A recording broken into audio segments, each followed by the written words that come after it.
Sa paghandom sa mga bayani karong adlaw, angayang ilhon usab ang mga modern day heroes nga nagpadayon sa serbisyo taliwa sa pandemya. Ani ang report. Sa nahitabong aksidente sa Cebu South Coastal Road diin naglampigit sa motor o pribadong sakyanan. Dali nga nakaresponde ang mga medical frontliner aron maluwas ang kinabuhi sa driver sa motor. Waig sa payan sa mga medical frontliners ang kainit sa adlaw nga gasulob sa PPE aron lang masigurong dili matakdan o makatakod baka subay sa health protocol nga gipatuman. Samtang sa sulod sa mga tambalanan, ingon usab nini ang sitwasyon sa mga medical frontliners nga gibutang ang kinabuhi sa peligro tungod og alang sa uban.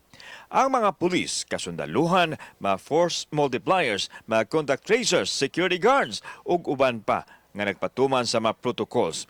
Gani aduna nay mibuhis sa ilang kinabuhi batok sa COVID-19 aron lang kapanalipdan ang kinabuhi sa kinabag-an.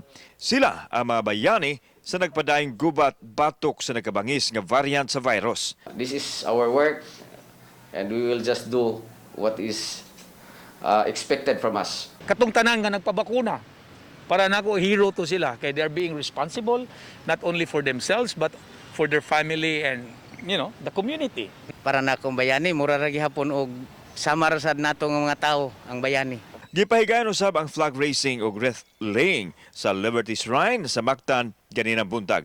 Isip pagtamod sa health protocol, pipila lang ang mitambong sa kalihukan sa National Heroes Day nga gilangkuban nilang Lapu-Lapu City Mayor Junard Ahongchan, Tourism and Historical Affairs Chairperson Cindy King Chan ug kadagkuan sa Lapu-Lapu City Police Office o sa Lapu-Lapu City Fire Department.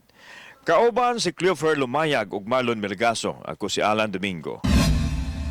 Balitang Bisdak.